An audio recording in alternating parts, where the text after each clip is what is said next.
Okay. All right, y'all. That's it. That's it on this. Let's go to the next thing. We're going up. Oh, we're going back to. Come on, Maggie. Yeah, I want to start over there. That's all right. Yeah. Ain't no sense in doing it here. Yeah. I'm just going to do one bag up through there. All right, now we're on to the lime distribution. Is that what we're calling it? Yes. Yeah, and we had the soil test done when we got here, right? We did. I don't remember. It seems like I don't remember. It needed everything.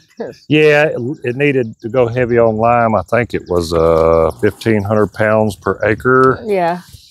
Which isn't, you know, considering it was all cedar trees. And that'll help the grass grow and help get rid of some of the moss. Be careful. I don't know what ratio this will be. Stretch that shoulder out a little bit right there. Make it good for it. Yep. It's only 30 pounds. Okay. I'll put the whole thing in there, hadn't I? You might as well. I put 30 pounds. I can.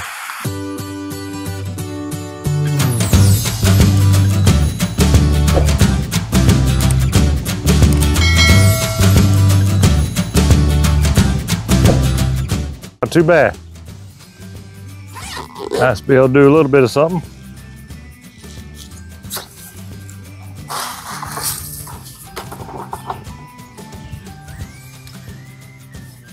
Good job, babe. Yeah. I did notice last year I bought some of the other lime. And I put, I think I only got 2 bags. And I put over there. And I did notice a difference at the beginning of the spring. Oh, you did? Had a lot more grass growing that. Ah. I didn't put it on quite heavy enough. I just tested. Yeah. You know, I'm experimenting. Hey, that's what it's all about.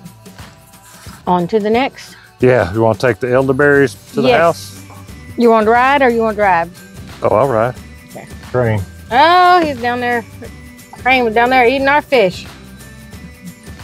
Sure enough. He's a big one. He just dropped a big wad of poo. Did you see it? I didn't. All right, so here's the next spot for the lime treatment. Yeah, I think I'm going to start here. I'm going to go down to the smokehouse around. Okay.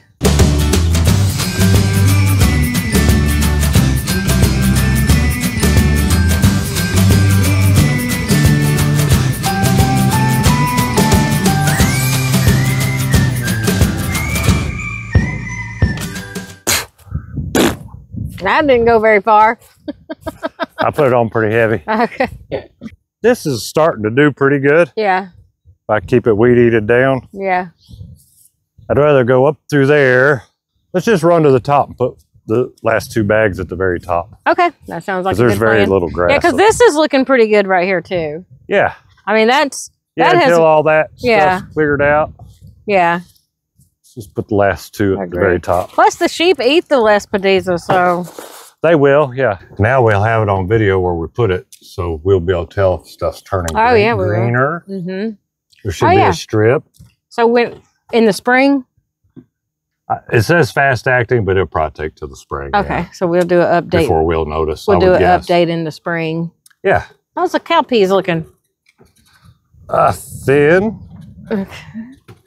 They're going though. But they're going. Nothing's eating them. You know, we don't do Well, it's only been 2 weeks. Yeah, and we don't do nothing with it. We just kind of planted them. That's right. I go through there and pick at Johnson grass. Yeah.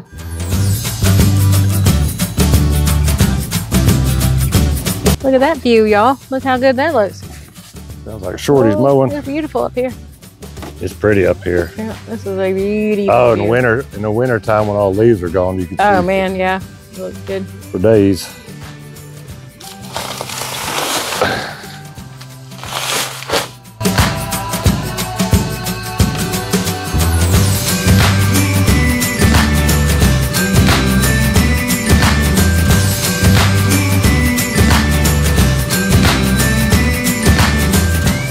This is all you. We'll drive over to the other side of that cedar tree and I'll go around them. I won't put it back where the shed's gonna go later. Ain't no sense in wasting $20 where we ain't gonna have grass. That's right. There go bunny rabbit. Oh, sure was. That thing was moving. Did you see him? I did see him. Huh? I did. He was scooting.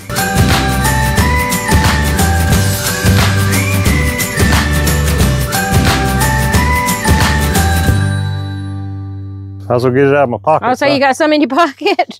Got a little lime in your pocket going swishy, swishy, swish. If I rub it together, I'll get a wish. All right, that's done. All right, well, thank the folks for hanging out and watching you do this. Yeah, thanks for coming along. We'll see what it does. Yeah. Might not do anything. Hope it does something. We'll see you on the next thing. See you next time. Hey guys, welcome back to the homestead. Hey, today is Wednesday, middle of the week. I am heading out to pick up our annual purchase of locally sourced, locally grown beef and pork this time, because we won't be getting pigs until probably the spring. So I thought I'd bring you along for that and encourage everybody to buy local when you can. All right guys, made it over to Bryant Beef. It's about 30 minutes from the homestead. It's just a little local butcher shop, and I'm gonna be going in and picking up my 200 pounds of meat.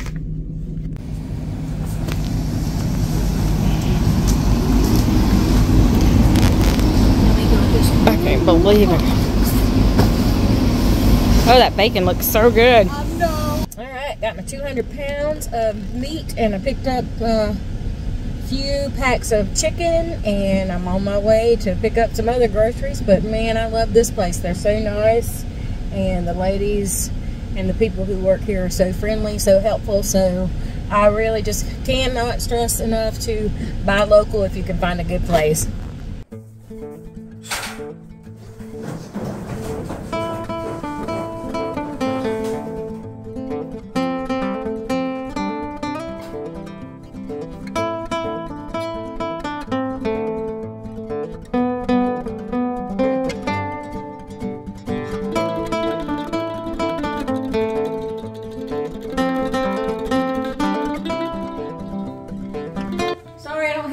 On, but I'm just going to get all this meat put up. As you can see, we're getting a little empty.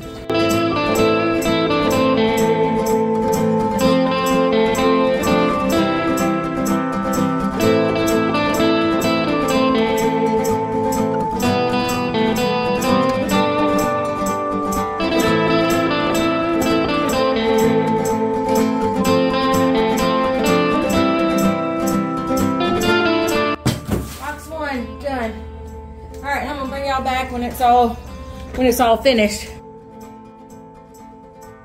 All right, everybody, I got most of the beef and pork in this freezer down here. So you can see that is full. And then I've got 10, 12, about 14 steaks left, and these are ribeyes, porterhouse, and T-bone. So I'm going to take them up to the freezer that's in the outdoor kitchen.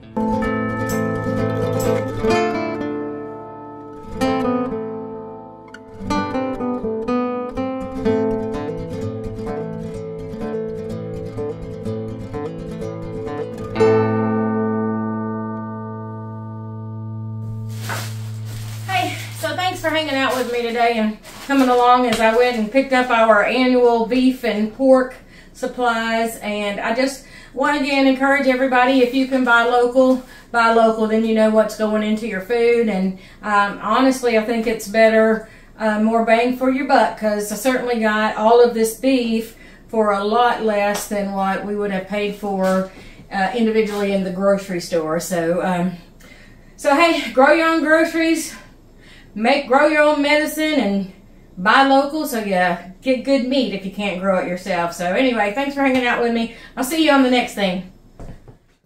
Hey everybody. Ooh, I don't know if y'all can hear or not, but it just started to downpour.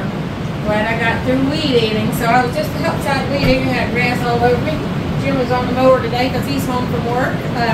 He finished the rafters at the Kramer's house, yay, and they look awesome, so happy for that. So now Nate can move on and start with some other plumbing and electrical and whatever to getting the house finished. But Jim is going to be on standby for whenever Nate needs him. But anyway, so I'm out here in the outdoor kitchen. I've got a load of tomatoes to start canning up, so I'm going to get it all, trying to get things cleaned up for chicken butchering again this weekend. But I wanted to show y'all, I got this UPS the other day. It is from the fine folks at a company called Amirla. I'll have to get online and see. But anyway, they were kind enough to send me this neat little garden kneeler, and I'm so excited to try it out. It also came with this neat little pair of gloves too. So anyway, just thought I'd show that to y'all real quick. Now they didn't require that I do a video or anything, but I thought I would just show it to you because it's super neat. Look at that. I think it's going to be a great help out in the high tunnel and when I'm out harvesting. So it comes with all these little neat bags. I'll have to look and see. So this is a little bag to hold all my tools. But anyway, I just wanted to say thank you to the folks over there that sent this to me. They just reached out and asked if they could send it, and I was like, sure, I'll give it a try. But thought it was incredibly generous of them and very nice. So I'm gonna see how it all works, and then I'll put in a video on what all the doodads think that it does. But anyway, I just want to say thanks, and I'll be using it, and it sure will come in handy.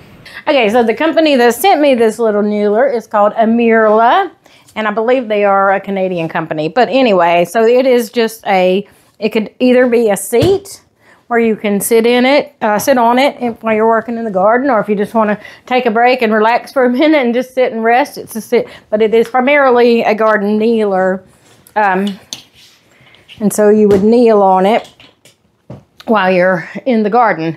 It's easy. It's got this, kind of pull this in. I mean, it's probably a little difficult if you have arthritic hands, but anyway, it just folds away like that for storage, which is awesome. And I can just store it in the greenhouse or hang it up or whatever. But anyway, so you just click it out like that to open it up. And so it came with this nice little garden tool bag, which is super cute. It's got lots of pockets on that. And then it also has this one that fits nicely over the handles while you're working. You just put your garden tools in there. And it also came with these nice gloves. So again, I just want to thank the fine folks at Amirla for sending this to me, and I will be putting it to good use. So anyway, thanks for hanging out with me in the kitchen today. We'll see you on the next thing. Put those right in there. How neat is that? So cute. All right, back to cleaning. Well, good morning, everybody. Welcome back. Hey, we're going to get our elderberry out of the freezer that we picked last week, and I'm going to get them all sorted up and get them ready to go out, and we'll be putting them in the dehydrator. And so come on, I'll show you what we're going to do with those. All right, so here is my bowl of elderberries that we picked the other day that you guys saw last week. And so I put them in the freezer, one, to kill any bugs or spiders that might be on there, and then two, it makes them easier to get the berries off. As you see, the berries will just come off a little easier, and then you won't have to they won't get all mushed up in your hand. So what I'm going to do is just pull all the berries off, and then I'm going to go through there and pick out all the green ones because we don't want the ones that aren't ripe. So let me get busy on that, and then we'll go to the next step when that's done.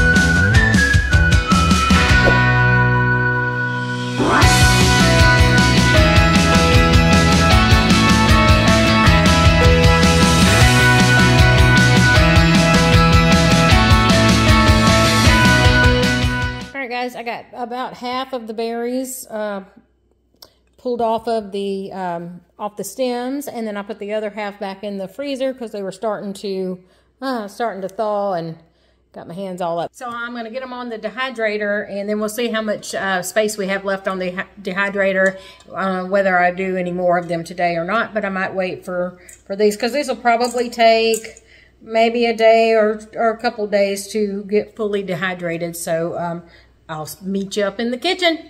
All right, so now I'm just rinsing them off, and as you can see, a lot of the green ones, or the less ripe ones, have floated to the top, so that makes it easier for me to just scoop them off, and I'll probably just discard these. Even though there's probably some okay ripe ones in there, I've got plenty of berries, so I'm going to get these green ones all out of here. Now I'm just going to strain the rest of this and head up to the kitchen.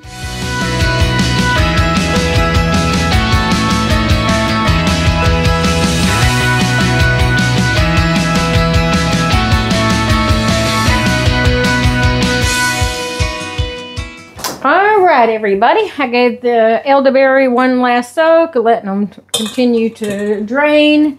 I got my little Elite Gourmet dehydrator. I've had this thing for, gosh, 4 or 5 years now. I don't use it a ton, but it is a good one, so I do like it. So I'm going to start with just 2 trays. All right, so I'm going to use my silicone trays, or silicone liners that I have for the trays. So get them rinsed off real good. And I think that just keeps it all nice and tidy in there. So just get the dust rinsed. So they're clean. Just get the dust rinsed off of them. All right. So we will. I thought about using parchment paper, but I think that the silicone trays work better. So, all right, let's get them on there. Okay, so I want to make sure that they are all in a,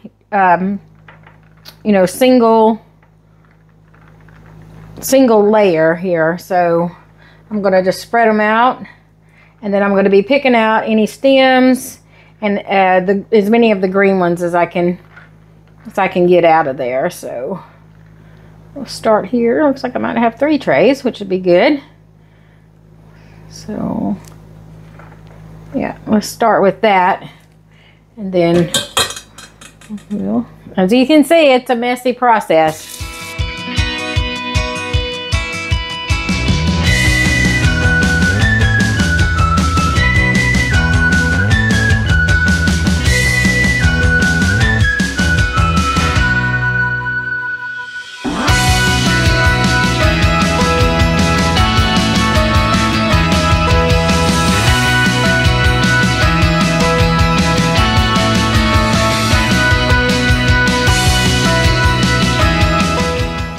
I got 3 trays of the elderberry, and I'm going to be putting them in the dehydrator, and I'm going to start them out at 125, and I will set it for 12 hours, and then we'll just check on them.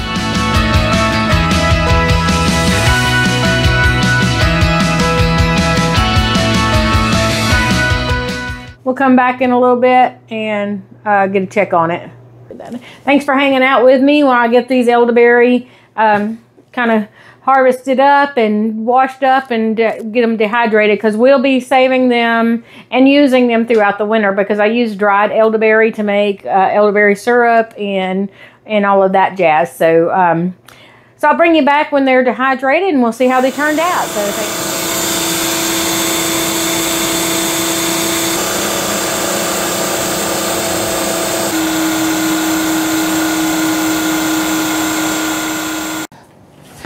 hey, welcome back. It's been probably a couple of days since I started the elderberries drying in the dehydrator. So I'm gonna get those out today, and we are slap in the middle of preservation on the homestead. So it's the first week or so of August, and that's when all the preservation starts happening here. So I've got the elderberry to do. I picked some more elderberry yesterday. I'm gonna make some elderberry syrup and can that. I've got some, our friends Kim and Daryl brought us a load of fresh peaches off of the tree yesterday, so I'm going to get those canned up, and I'm working on some more tomato sauce. So, hey, it's a busy Wednesday, so let's get it going.